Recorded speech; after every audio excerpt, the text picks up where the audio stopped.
Hello everyone and welcome back to UGC NET mentor. I hope you are doing well guys. आपको proper तरीके से guidance ना मिलने की वजह से आप लोगों को टाइम से जॉब नहीं मिल पाती, जिसकी वजह से आप लोग थोड़ा सा डीमोटिवेट हो जाते हो नेट जेआरएफ क्वालिफाई करने के बाद। तो आज की वीडियो काफी इंपॉर्टेंट रहने वाली है, बिकॉज आज की इस वीडियो में हम डिस्कस करेंगे how to get job after qualifying NET और जेआरएफ। और अगर नेट जेआरएफ क्वालिफाई नहीं किया है तो क्या हमें जॉब की अपॉर्चुनिटी हमारे सामने हमारे पास होती है, क्या हम जॉब ले सकते हैं या फिर हम क्या करें।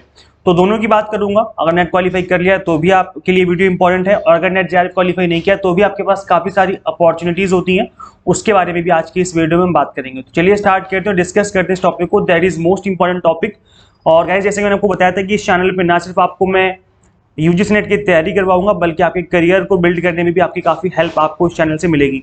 तो उसी प्रॉमिस को ध्यान में रखते हुए मैंने इस वीडियो को क्रिएट किया। चलिए स्टार्ट करते हैं, डिस्कस करते हैं फटाफट से। दिस इज अबाउट मी, जैसे कि आप सभी को पता होगा और अभी तक चैनल को सब्सक्राइब नहीं किया है, सो मेक श्योर आप इस चैनल को सब्सक्राइब कर लें ताकि आपको अपकमिंग वीडियोस के सभी नोटिफिकेशन मिलते रहे।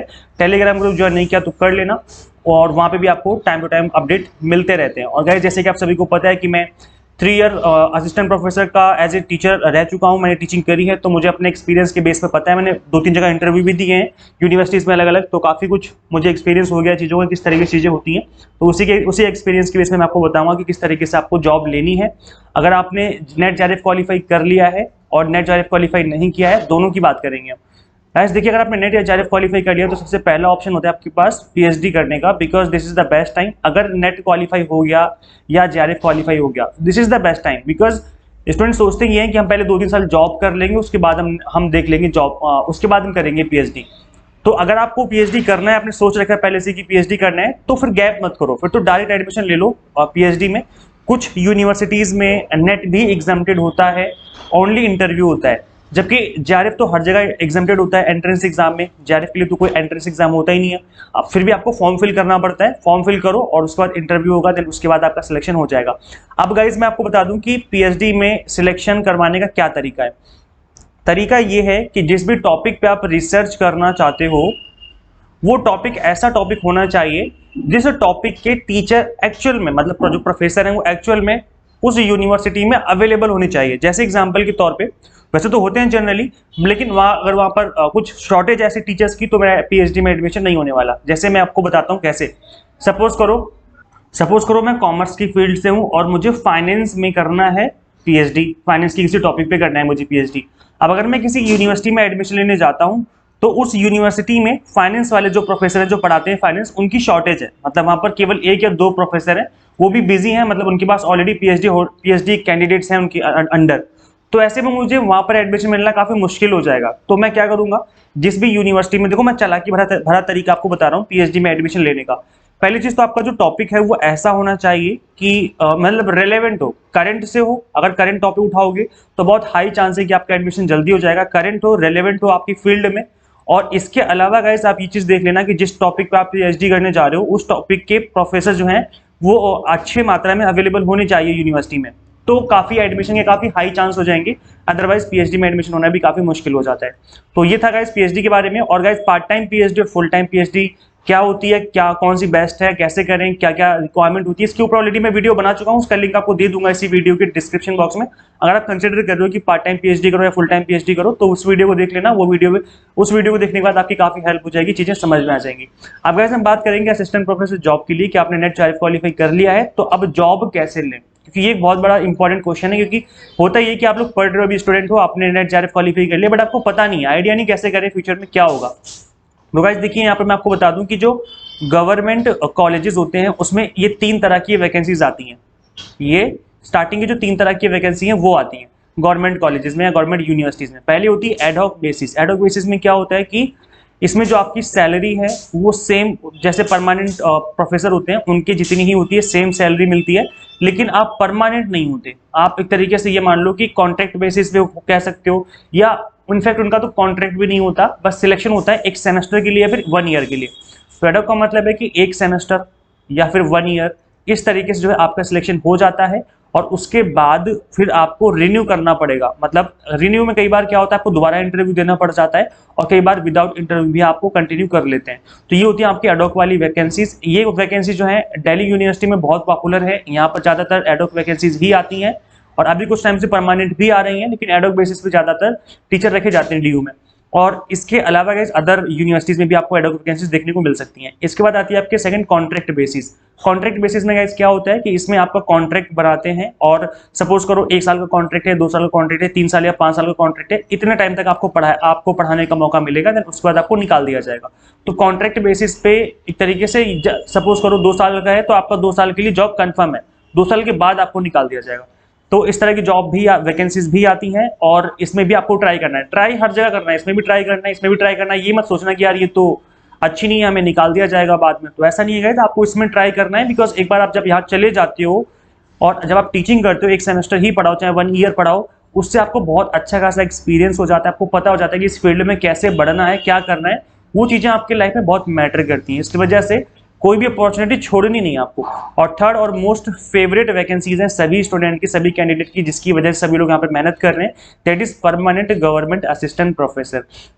तो ये वैकेंसीज भी आती हैं। अब ये जो वैकेंसीज हैं ये कहाँ कहाँ पे आती हैं, कैसे कैसे आती हैं, मैं इसके बारे में जरूर बताऊंगा आपको अच्छे से। पहले आती है यूनिवर्सिटीज में और फिर आती है आपकी कॉलेजेस में, ठीक है, और देन उसके बाद आती है आपकी पीएससी में, that is public service commission में। अब यूनिवर्सिटीज में अगर आएंगी तो ज्यादातर यूनिवर्सिटीज में एपीआई स्कोर देखा जाता है। एपीआई स्कोर का मतलब है कि एकेडमिक परफॉर्मेंस इंडिकेटर। इसमें क्या होता है कि अलग अलग, जैसे ग्रेजुएशन में आपने कितने मार्क्स लेके आए, पोस्ट ग्रेजुएशन में कितने मार्क्स लेके आए, नेट जेआरएफ क्वालिफाई किया नहीं किया, या फिर आपने पीएचडी करी है, इन सभी को मार्क्स दिए जाते हैं। और जिसका एपीआई स्कोर ज्यादा होता है उसके रिक्रूटमेंट के चांस काफी हाई हो जाते हैं, बिकॉज उसका ऑलरेडी एपीआई ज्यादा है और अगर उसका इंटरव्यू अच्छा चला गया तो उसके रिक्रूटमेंट होने के बहुत हाई चांस हो जाते हैं। तो ये यूनिवर्सिटी का जो है एक तरीके से इस तरीके से सिलेक्शन होता है। अब हम बात करें जो यूनिवर्सिटी के अंडर कॉलेजेस आते हैं बहुत सारे, तो ऐसे में क्या होता है, कॉलेजेस में जनरली आपका इंटरव्यू ही होता है, यहाँ पर भी रिटन एग्जाम नहीं होता, और ये यूनिवर्सिटी के रूल्स के अकॉर्डिंग ही अपने यहाँ पर सिलेक्शन करते हैं। तो अगर यूनिवर्सिटी के रूल्स के अकॉर्डिंग करेंगे तो फिर ये लोग भी एपीआई स्कोर देखेंगे और फिर इनके अभी ऑलमोस्ट सिमिलर सी चीजें हो जाती हैं जैसे कि यूनिवर्सिटी में हुआ है। फिर आता है पब्लिक सर्विस कमीशन, जैसे मैं बताऊँ इसमें आपका राजस्थान पब्लिक सर्विस कमीशन हो गया, Madhya Pradesh public service commission हो गया, है ना, यूपी पब्लिक सर्विस कमीशन हो गया, हरियाणा पब्लिक सर्विस कमीशन हो गया, ऐसी बहुत अलग अलग, केरला पब्लिक सर्विस कमीशन हो गया, है ना, अलग अलग स्टेट के पब्लिक सर्विस कमीशन के थ्रू जो है यहाँ पर रिक्रूटमेंट होता है। तो ये रिक्रूटमेंट किसके लिए होता है, ये होता है स्टेट गवर्नमेंट कॉलेजेस के लिए। ऐसे कॉलेजेस जो कि स्टेट गवर्नमेंट के अंडर आते हैं उन सभी कॉलेजेस में पब्लिक सर्विस कमीशन के थ्रू आपका रिक्रूटमेंट होता है। तो गाइस जो आपका पब्लिक सर्विस कमीशन के थ्रू रिक्रूटमेंट होता है, इसके अंदर होता है आपका रिटन एग्जाम। इसमें होगा आपका रिटन एग्जाम, फिर होगा आपका इंटरव्यू। तो इन दोनों के स्कोर पे ही आपका सिलेक्शन होता है। तो अगर आपने नेट जेआरएफ क्वालिफाई कर लिया है और किसी पब्लिक सर्विस कमीशन के फॉर्म निकलेंगे तो उसका फॉर्म जरूर भरिए। अभी राजस्थान के हम एक्सपेक्ट करें कि राजस्थान के जल्दी ही फॉर्म निकलने वाले हैं, क्योंकि अभी आपको पता है कि चुनाव होने वाला है, इलेक्शन होने वाले हैं, तो ऐसे में ज्यादातर वैकेंसीज आने वाली हैं। यूपी में भी निकलने वाली है वैकेंसी, राजस्थान में निकलने वाली है, और आई थिंक हरियाणा में भी निकलने वाली, काफी टाइम से वैकेंसी नहीं आई है।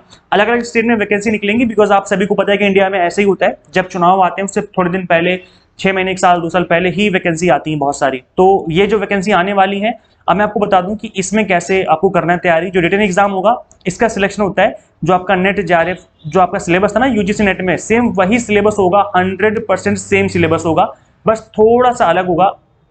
मतलब कुछ चीजें एक्स्ट्रा पूछ लेते हैं, जैसे अगर सपोज करो आप राजस्थान पब्लिक सर्विस कमीशन का एग्जाम देने जा रहे हो तो उसमें राजस्थान से रिलेटेड, उस स्टेट से रिलेटेड कुछ दो चार क्वेश्चन डाल देंगे, बाकी सब कुछ वही रहेगा जो आपने नेट एग्जाम में दिया हुआ है। देन उसके बाद आपका इंटरव्यू होगा, इन दोनों की वेटेज लगेगी और आपका सिलेक्शन हो जाएगा। तो यहाँ पे आपने देखा कि एपीआई स्कोर जो है इतना मैटर नहीं करता। तो ये बहुत जरूरी है कि आप इन चीजों को समझें, और आई होप आपको तीन चीजें जो है समझ में आ गई होंगी। अब हम बात करेंगे प्राइवेट कॉलेजेस एंड यूनिवर्सिटीज की। इसके लिए गाइस देखिए आपको खुद ट्राई करना होगा, ये आपके घर पे नहीं आएंगे कि चलो बेटा हमारे यहाँ वैकेंसी निकली आप हमारे यहाँ पे आ जाओ, ऐसा कभी नहीं होता। यहाँ पे आपको खुद ट्राई करना होगा, इनफैक्ट हर जगह आपको खुद ही ट्राई करना होता है। तो प्राइवेट कॉलेजेस एंड यूनिवर्सिटीज में कैसे ट्राई करें, आगे से कैसे अप्रोच करें, उसके लिए मैंने पहले ही वीडियो बना रखी है, नहीं देखा तो देख लेना, वो वीडियो बहुत इंपॉर्टेंट आपके लिए। इसमें मैंने बताया था कि प्राइवेट कॉलेजेस एंड यूनिवर्सिटीज में होता क्या है कि अगर आपने नेट जेआरएफ क्वालिफाई कर लिया है तो भी आपका सिलेक्शन हो जाता है, और नेट जेआरएफ क्वालिफाई नहीं किया है तो भी आपके सिलेक्शन काफी हाई चांस रहते हैं, मतलब हो जाता है। तो अब यहाँ पर प्राइवेट में तो एक तरीके से परमानेंट पोस्ट ही होती है, जैसे जब तक आप छोड़ोगे नहीं तब तक को निकालते नहीं है, ज्यादातर ऐसे ही होता है, जब तक कोई बड़ी प्रॉब्लम क्रिएट ना हो जाए। तो प्राइवेट कॉलेजेस में तो एक बार लग गए तो फिर पढ़ाते रहोगे जब तक कि कोई प्रॉब्लम क्रिएट ना हो जाए आपके साथ। तो यहाँ पर मैंने बताया था कि विदाउट नेट एंड पीएचडी भी आप अप्लाई कर पाओगे।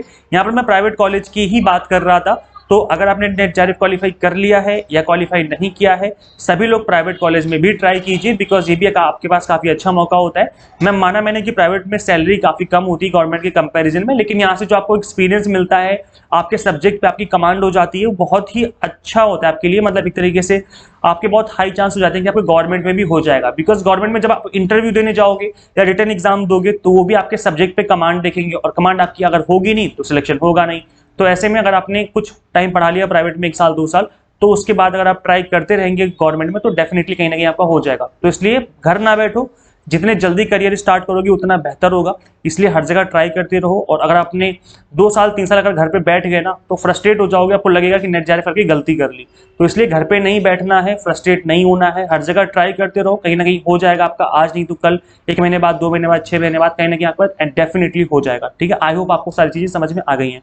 और अगर गाइस आपने नेट जेआरएफ क्वालिफाई नहीं किया है या ओनली नेट क्वालिफाई किया, आप जेआरएफ की तैयारी कर रहे हो, तो आप हमारे साथ प्रिपरेशन कर सकते हो। UGC NET mentor Android app पे मैं खुद पढ़ा रहा हूँ आपको personally, specially mathematical reasoning, logical reasoning, research aptitude जैसे टॉपिक्स को मैंने बहुत ही ईजी वे में एक्सप्लेन किया हुआ है। तो आप UGC NET mentor Android app Google play store से अपने मोबाइल फोन में इंस्टॉल कर लीजिए, आपको यहीं पर सारी चीजें अवेलेबल हो जाएंगी। अब मैं आपको बता दूं यहाँ पे क्या क्या मिलेगा। How to qualify UGC NET in first attempt, in order to score good marks you need to do target based study, और हम आपको टारगेट बेस्ड स्टडी ही करवा रहे हैं। यूजीसी नेट पेपर 1 है, कॉमर्स एंड मैनेजमेंट है। पेपर 1 के 3 courses available है, 3 month, 6 month and 12 month. 3 month की फीस है 2999, 6 मंथ की फीस है 3999, और 12 मंथ की फीस आपकी 5999। तो it's like 500 rupees per month अगर आप लेते हो 12 मंथ का कोर्स, तो बहुत ही नॉमिनल सी फीस आपको पढ़ाया जा रहा है। सबसे अच्छी बात है कि सभी कोर्सेज जो है कंप्लीटली बाइलिंगुअल है, इंग्लिश मीडियम हिंदी मीडियम दोनों में चीजों को कवर किया जा रहा है। एनटी जिस तरीके से क्वेश्चन पूछता है इस तरीके से चीजों को कवर किया हुआ है। मॉक टेस्ट है, प्रैक्टिस करने के लिए पीडीएफ फॉर्मेट में नोट्स भी अवेलेबल है, जिनको डाउनलोड करके आप प्रॉपर तरीके से रिवीजन भी कर सकते हो। तो completely exam targeted based study हो रही है। आप देख सकते हैं यहाँ पर मॉक टेस्ट रहेंगे, यहाँ पर इस तरीके से लेक्चर्स रहेंगे जिनको आप मल्टीपल टाइम अटेंड कर सकते हो, कोई इश्यू नहीं आएगा आपको। सो गाइज फटाफट से UGC NET mentor Android app install कर लो। अभी तक चैनल को सब्सक्राइब नहीं किया तो सब्सक्राइब कर लो यूजीसी अपडेट के लिए and assistant professor job update के लिए, क्योंकि यहाँ पे आपको जॉब से रिलेटेड अपडेट भी मिलते रहते हैं। सो गाइज ज़्यादा से ज़्यादा इस वीडियो को शेयर जरूर कर देना, बिकॉज ये वीडियो सभी के लिए बहुत इंपॉर्टेंट है। फिर मिलते हैं नेक्स्ट वीडियो में। Till then keep watching UGC NET mentor. Thank you so much.